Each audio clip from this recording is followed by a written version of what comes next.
Okay,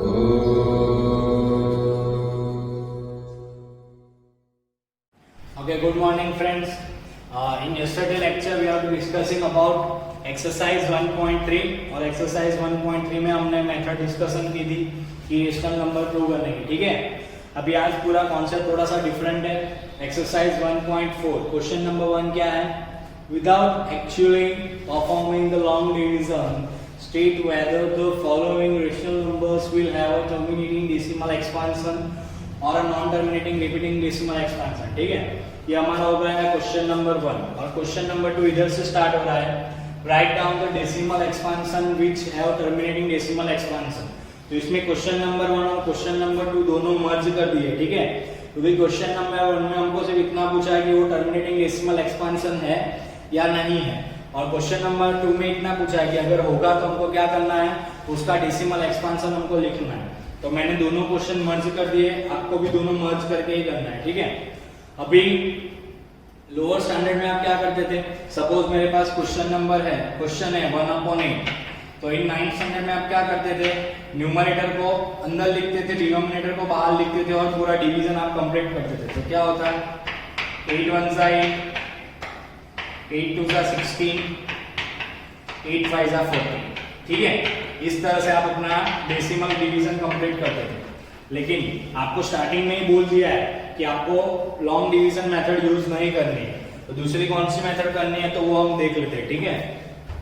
तो उसके लिए मेरी बात सुनो, आपको ध्यान में क्या रखना है कि डिनोमिनेटर का form always 2m into 5n होना चाहिए। अगर ये फॉर्म होगा तो आपका नंबर टर्मिनेटिंग डेसिमल एक्सपेंशन माना जाएगा, या तो फिर वो क्या हो जाएगा, non terminating repeating decimal expansion हो जाएगा, ठीक है। अभी यही नंबर क्यों, तो चलो आप m की जगह पे 1 ले लो और n की जगह पे भी 1 ले लो, 2 5 हो गया 10, ठीक है। n की जगह पे 2 ले लो, n की जगह पे 2 ले लो, तो कितना हो जाएगा, 100 हो जाएगा। तो आप चेक कर सकते हो कि जो डेसिमल है वो किस में आ रहा है, 10 100 में आ रहा है डिनोमिनेटर, तो उसको हम क्या कर सकते हैं, डेसिमल में कन्वर्ट कर सकते हैं। तो ये चीज आपको खास ध्यान में रखनी है कि भाई जो भी फॉर्म आएगा डिनोमिनेटर का वो ऑलवेज किस में होना चाहिए, 2m into 5n के फॉर्म में होना चाहिए, ठीक है। चलो अभी सम स्टार्ट करते हैं। तो मेथड क्या है वो मैं समझा देता हूँ। सबसे पहले क्या करना है, न्यूमरेटर और डिनोमिनेटर दोनों का आपको प्राइम फैक्टर्स करना है, वो रफ करके आपका, ठीक है। तो 13 को ऑलरेडी प्राइम नंबर्स है तो उसका होगा नहीं, और 3 1 2 5 का अगर हम करते हैं तो 3 1 2 5, तो 5 6 31 रिमाइंडर, 5 2 10, 5 5 5 1 25 5 25 5 5 5 1 तो कितनी बार हो गया, 5 5 टाइम्स हो गया। तो मैं इधर लिख सकता हूं इज इक्वल्स टू, क्या हो जाएगा, इज इक्वल्स टू 13/5/5। अभी 5/5 है तो इनटू में 2/0 लिख सकता हूं, क्योंकि 2/0 की वैल्यू क्या हो जाएगी, 1 हो जाएगी। तो देखो ऑब्जर्व करो, ये हो गया हमारा फॉर्म 2/m into 5/n, तो ये हमारा क्या हो जाएगा, टर्मिनेटिंग डेसिमल एक्सपेंशन हो जाएगा, ठीक है। तो हम स्टेटमेंट लिख देते हैं,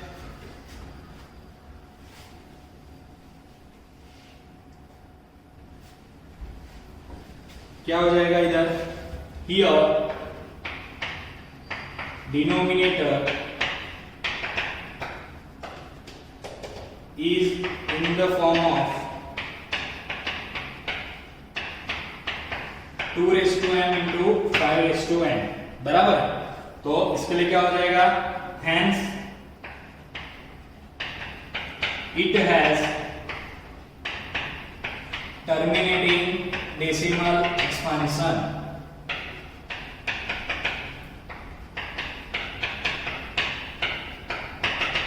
ओके, इतना स्टेप आपको लिखना है, ठीक है। इसका डिनोमिनेटर का फॉर्म क्या है, 2/m into 5/n, तो उसकी वजह से वो क्या है, टर्मिनेटिंग डेसिमल एक्सपेंशन है। अभी हमको और क्या करना है, तो भाई इसको हमको डेसिमल एक्सपेंशन में भी कन्वर्ट करना है, तो उसके लिए भी ट्रिक है। देखो कैसे करना है, मेरे पास है 13/5/5, तो 2 और 5 दोनों के पावर सेम होने चाहिए, ठीक है। ये बात आपको ध्यान में रखनी है। अगर पावर सेम नहीं होंगे तो उसी नंबर से क्या करना है, मल्टीप्लाई और डिवाइड करना है। तो अभी इधर मेरे पास 5/5 है, लेकिन 2 का कोई पावर है नहीं, तो क्या करना पड़ेगा, 2/5 से मल्टीप्लाई एंड डिवाइड करना पड़ेगा, ठीक है। तो क्या हो जाएगा इज इक्वल्स टू 13 इंटू 2/5 मतलब कितना हो जाएगा 32, और नीचे क्या लिख सकता हूं मैं 5 टाइम्स 0 लिख सकता हूं, ठीक है। अभी सिंपल क्या करना है 32 इंटू 13 करना है,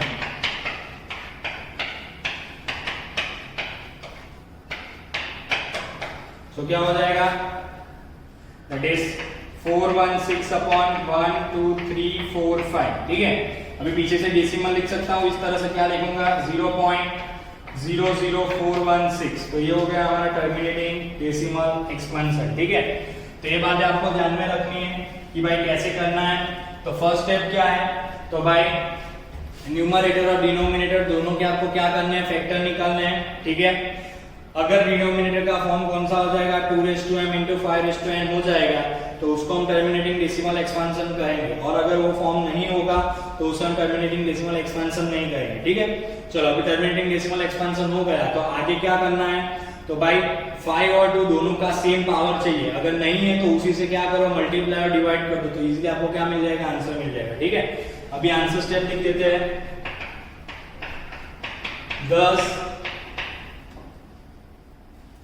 it has terminating decimal expansion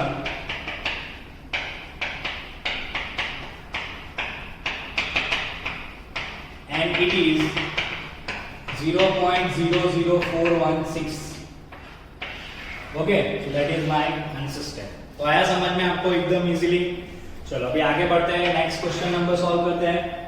question number 2 है मेरे पास 17/8, ठीक है। तो सेम करते हैं, 8 के फैक्टर्स आपको इजीली पता चल जाएंगे, क्या हो जाएगा 17/2/3, तो रेशियो में लिख सकता हूं 5/0, ठीक है। तो आगे का स्टेटमेंट आप खुद लिखोगे, क्या लिखोगे, here denominator is in the form of 2m into 5n, hence it has a terminating decimal expansion, ठीक है। ये स्टेटमेंट आपको लिखना है। अभी आगे इसको मैं कन्वर्ट करता हूं डेसिमल रिप्रेजेंटेशन में, तो कैसे करेंगे देखो, क्या है मेरे पास 17/2/3 है, 5 का कोई पावर नहीं है, तो उससे क्या करेंगे मल्टीप्लाई एंड डिवाइड, तो 17 into 125 अपॉन कितना हो जाएगा 2/3 into 5/3 यानी 1000 हो जाएगा, ठीक है। चलो 17 into 125 कर देते हैं,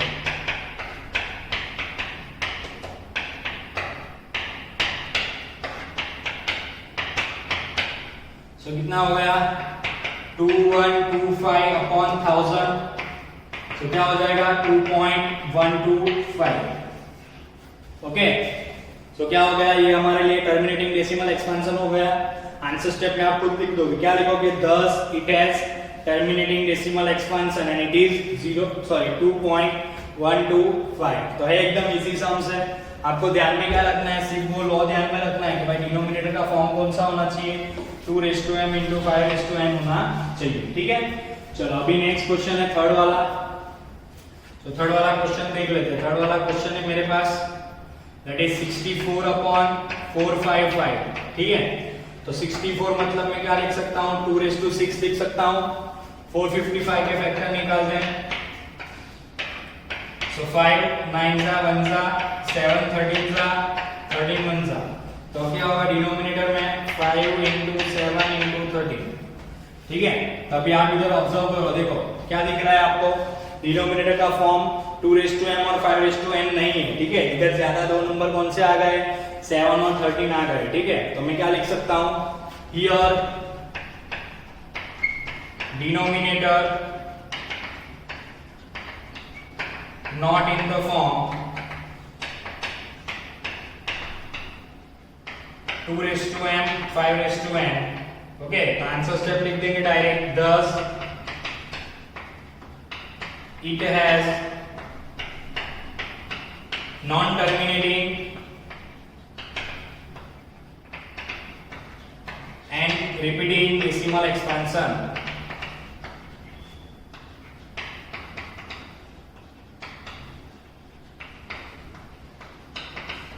okay, so that is my answer step। सो आ रहा है समझ में।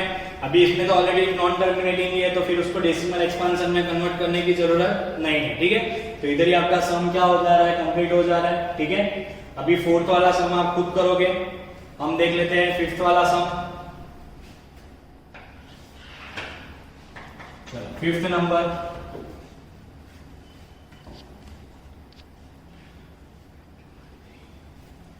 तो फिफ्थ नंबर क्वेश्चन है मेरे पास, that is 29/343। So 29 is also prime number और 343 का फैक्टर क्या होगा, 7:3 होगा, ठीक है। तो सेम इसी तरह से इधर आपको लिखना है, देखो डिनोमिनेटर का फॉर्म 2m और 5n नहीं हो रहा है, ठीक है। तो इधर हम लिख देंगे here denominator not in the form of 2m 5n, और आंसर स्टेप में आपको क्या लिख देना है, 10 it has non terminating and repeating decimal expansion, ठीक है। तो समझ में आ गए इतने 4 क्वेश्चन, ठीक है। अभी आगे क्वेश्चन हम अभी देखते हैं। तो सिर्फ नियम आपको क्या ध्यान में रखना है, पहला नियम क्या है कि भाई न्यूमरेटर डिनोमिनेटर दोनों के आपको फैक्टर करना है, ठीक है। फैक्टर हो जाए उसके बाद क्या करना है, डिनोमिनेटर का फॉर्म देखना है। अगर वो 2m और 5n होगा तो वो टर्मिनेटिंग डेसिमल एक्सपांशन कहा जाएगा, अगर वो नहीं होगा तो वो टर्मिनेटिंग डेसिमल एक्सपांशन कहा जाएगा नहीं। फिर क्या करना है, अगर वो हो रहा है तो 5 और 2 दोनों के पावर क्या होने चाहिए, सेम होने चाहिए, ठीक है। तो इतनी बातें आपको ध्यान में रखनी है। चलो तो ये पहले 4 हो गए, अभी बाकी के सम हम देख लेते हैं, ठीक है। ओके, नाउ क्वेश्चन नंबर 1 के अंदर क्वेश्चन नंबर 6 देखते हैं हम। तो क्या है मेरे पास क्वेश्चन, 23/2^3 × 5^2। तो इसके तो फैक्टर ऑलरेडी दिए ही है, तो इसके फैक्टर करने की जरूरत नहीं है। तो डायरेक्ट हम स्टेटमेंट लिखेंगे, क्या लिखेंगे, statement here denominator in the form 2m 5n, ठीक है। Hence it has terminating decimal expansion,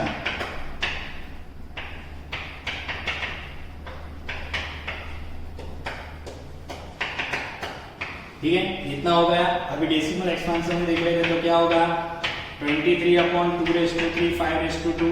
तो देखो 2^3 और 5^2 है, दोनों की सेम पावर चाहिए, मतलब 5 एक ही बार कम है। तो हम क्या करेंगे, एक ही बार 5 से मल्टीप्लाई एंड डिवाइड करेंगे। तो चलो 23 × 5 कितना हो जाएगा, 115, और नीचे 2^3 5^3 मतलब क्या हो जाएगा, 1000। तो क्या लिख सकते हैं, 0.115। तो लास्ट में आंसर स्टेप लिख देना है आपको 10 it has terminating decimal expansion and it is 0.115, ठीक है। एकदम इजी है, सम्स आपको इजीली समझ में आ जाएंगे। अभी नेक्स्ट देख लेते हैं क्वेश्चन नंबर 7। So 129/2^2 5^7 और 7^5। अभी 129 खुद एक क्या है, प्राइम नंबर है, ठीक है। नहीं सॉरी, हम उसको कर सकते हैं। तो 129 के फैक्टर हम देख लेते हैं, तो क्या हो जाएगा, 3 4 3 3। अभी 43 तो क्या है, खुद एक प्राइम नंबर है, तो ऊपर नीचे कोई कैंसिल नहीं हो रहा है। और डिनोमिनेटर में भी आप चेक कर सकते हो क्या है, 7:5 का फॉर्म है। तो सिंपल इधर हम स्टेटमेंट लिख देंगे, here denominator not in the form of 2m 5n। तो लास्ट में क्या हो जाएगा, आंसर स्टेप क्या लिखेंगे, thus it has non terminating and repeating decimal expansion।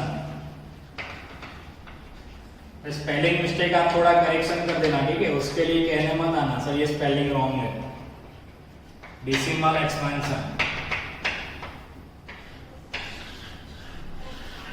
ठीक है। तो एकदम इजी हो गया है सम हमारे लिए।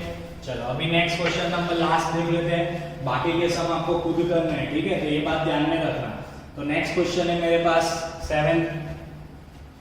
8th number. तो क्वेश्चन है मेरे पास 6/15। तो देखो इसमें फैक्टर मैं कर सकता हूँ, 6 के फैक्टर क्या हो गए, 2 × 3, और 15 के फैक्टर क्या हो गए, 3 × 5। तो 3 3 कैंसिल हो रहा है, तो क्या हो गया, 2/5 हो गया। तो इधर फॉर्म देखो डिनोमिनेटर का हो गया 2^5m है 5n। तो इधर लिख देंगे here denominator in the form 2 raised to m, 5 raised to n, hence it has terminating decimal expansion.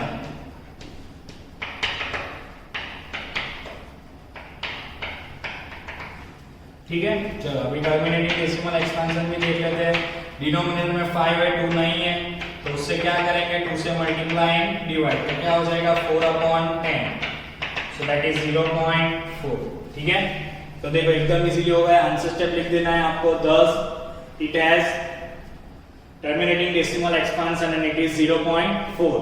जो क्वेश्चन बाकी है एक्स्ट्रा वो मैं लिख देता हूं, जो आपको खुद करना है। ठीक है, that is question number 4, it is 15/1600. Question number 9, that is 35/50. Question number 10, that is 77/210. ठीक है, तो ये 3 क्वेश्चन आपको खुद सॉल्व करने हैं और होमवर्क के लिए भी मैंने सेम क्वेश्चन रेडी रखे हैं। ठीक है, तो आज के लिए इतना ही। कल हम एक्सरसाइज 1.4 का क्वेश्चन नंबर 2 देख लेंगे, तो हमारा इधर चैप्टर क्या हो जाएगा, फिनिश हो जाएगा। उसके बाद हम चैप्टर नंबर 2 स्टार्ट करेंगे। ठीक है, thank you.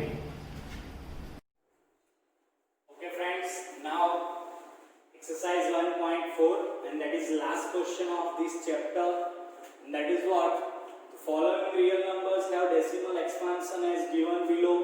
In each case decide whether they are rational or not. Okay, अभी हमको क्वेश्चन के अंदर क्या दिया है, जो भी हमको क्वेश्चन दिया है उसका डेसिमल एक्सपेंशन दिया है रियल नंबर्स का। ठीक है, तो हमको चेक करना है कि ये रेशनल है या इरेशनल है। ठीक है, if they are rational and of the form p upon q. Okay, तो अगर ये जो नंबर है वो रेशनल नंबर है, तो इसको हमको किस में कन्वर्ट करना है, p upon q के फॉर्म में कन्वर्ट करना है। ठीक है, और कन्वर्ट करने के बाद हमको उसका जो डिनोमिनेटर है, मतलब जो भी q है, उसके फैक्टर्स के बारे में क्या करना है, डिस्कशन करना है। ठीक है, तो टोटल 3 क्वेश्चन है एक क्वेश्चन में। पहला हमको बताना है कि रेशनल है कि नहीं है। अगर रेशनल है तो p upon q फॉर्म में कन्वर्ट करना है, और कन्वर्ट करने के बाद क्या करना है, q के जो भी फैक्टर्स है उसके बारे में हमको क्या करना है, डिस्कशन करना है। ठीक है, तो 3 क्वेश्चन है एक ही साथ हमको करना है। ठीक है, चलो स्टार्ट करते हैं। सबसे पहला क्वेश्चन है 43.12345678 तो इसको सिंपल है, अगर मैं डेसिमल में से रिमूव करूंगा तो क्या लिख सकता हूं, 4 3 1 2 3 4 5 6 7 8 9, और नीचे कितने जीरोस आ जाएंगे, 1 2 3 4 5 6 7 8 and 9। That is my p upon q form. ठीक है, तो ये p upon q फॉर्म हो गया, तो इसके लिए रेशनल नंबर कहा जाएगा। और उसके q के फॉर्म के बारे में हम क्या कर सकते हैं, तो मैंने कहा था अभी जब भी लास्ट डिजिट क्या होता है, 0 होता है, तो उसके फैक्टर क्या होंगे, या तो 2 होगा या तो 5 होगा। ठीक है, तो वही हम लिख देंगे। आंसर स्टेप में क्या लिखेंगे, thus it is rational number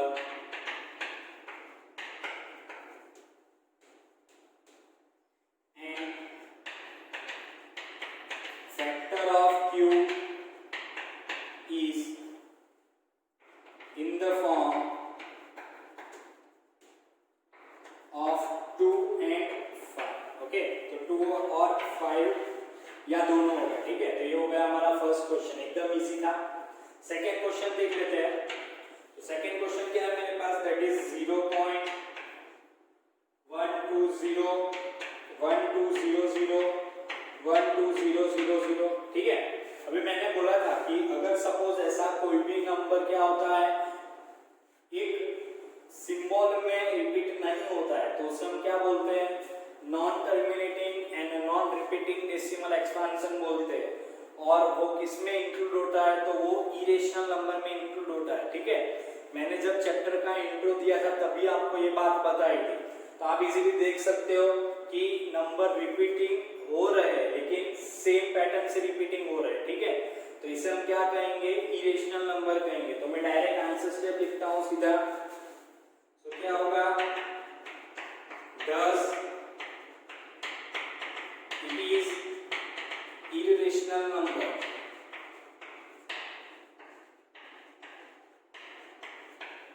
ठीक है, इतना हो गया, आपको समझ में आ गया। अभी लास्ट क्वेश्चन जो आपको सॉल्व करना है वो है क्वेश्चन नंबर 3। अभी वो थोड़ा इंपॉर्टेंट है, तो इसके लिए थोड़ा आपको ध्यान रखना पड़ेगा। तो क्या है क्वेश्चन मेरे पास, दैट इज 43.1 2 3 4 5 6 7 8 9 बार। ठीक है, तो क्या करेंगे, सबसे पहले late x is equals to 43.1 2 3 4 5 6 7 8 9 1 2 3 4 5 6 7 8 9। अभी ऐसे सम आपने कहाँ किए थे, तो बाय स्टैंडर्ड 9 के अंदर आपने किए थे। ठीक है, इसको हम बोलते हैं बार, और इसमें p upon q form find out करने के लिए हमने ये मेथड की थी। ठीक है, अभी किससे मल्टीप्लाई करना है, तो जितने नंबर रिपीट होते हैं उतने टाइम्स जीरो से क्या करना है, हमको मल्टीप्लाई करना है। तो बोथ एंड साइड हम क्या करेंगे, 9 नंबर रिपीटिंग हो रहे हैं तो 9 जीरो से क्या करेंगे, मल्टीप्लाई करेंगे। 4 5 6 7 8 2 4 6 8 एंड 9 x। तो इधर डेसिमल भी क्या हो जाएगा, आगे शिफ्ट हो जाएगा। 4 3 1 2 3 4 5 6 7 8 9 पॉइंट 1 2 3 4 5 6 7 8 9, ऐसे ही आगे बढ़ता रहेगा। अभी आगे क्या करना है, ये नंबर में से ये नंबर हमको क्या करना है, माइनस करना है। तो करते हैं हम माइनस, लेफ्ट हैंड साइड का minus left hand side, right hand side का राइट हैंड साइड। तो क्या होगा, 1 2 3 4 5 6 7 8 9 x minus x is equals to 4 3 1 2 3 4 5 6 7 8 9 point 1 2 3 4 5 6 7 8 9 dash dash dash minus करना है किसके साथ, 43.1 2 3 4 5 6 7 8 9 डैश डैश डैश। ठीक है, तो अभी डेसिमल का पीछे का जो भी है वो सब निकल जाएगा, हमको सिर्फ आगे का नंबर माइनस करना है। तो क्या होगा, 4 3 1 2 3 4 5 6 7 8 9 माइनस 43। ठीक है, तो क्या होगा, 6 4 7 6 5 4 1 3 4। ठीक है, और इधर क्या हो जाएगा, 9 टाइम्स 9 हो जाएगा। So therefore 1 2 3 4 5 6 7 8 9 x is equals to क्या रहेगा मेरे पास, राइट हैंड साइड 4 3 1 2 3 4 5 6 7 4 6। मेरे को x की वैल्यू फाइंड आउट करनी है, तो ये मैं कहाँ शिफ्ट कर दूंगा, नीचे डिनोमिनेटर में। So therefore x is equals to 4 3 1 2 3 4 5 6 7 4 6 upon 9 times 9 1 2 3 4 5 6 7 8 and 9। Okay, that's it. तो सिंपल है। अभी इसको सिर्फ हम 9 से क्या कर देते हैं, कैंसिलेशन कर देते हैं। तो देखते हैं क्या बचता है मेरे पास। तो 9 से मैं कैंसिलेशन करता हूँ, तो 9 4 जा 36 7 रहेगा, 9 7 जा 63 9 8 जा 72, तो 9 7 जा 63 हो जाएगा। तो इधर 8 रहेगा, 82 हो गया। 9 9 जा 81 1 रहेगा, 9 1 जा 9 4 रहेगा, 9 4 जा 36, तो 8 रहेगा, 9 9 जा 81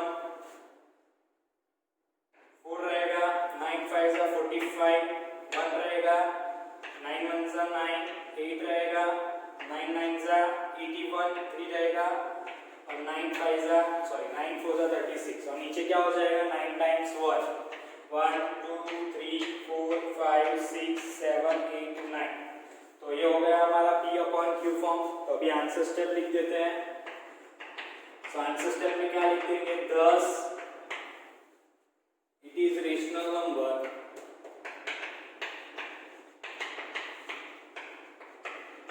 और इसके p अपॉन q फॉर्म के बारे में हमको लिखना है। तो देखो इधर लास्ट डिजिट तो हमारा 0 है नहीं, तो 2 और 5 के अलावा और भी कोई भी फैक्टर्स इसका हो जाएगा। ठीक है, तो हम देखेंगे किसे लिखेंगे कैसे, thus it is rational number and factor of q is neither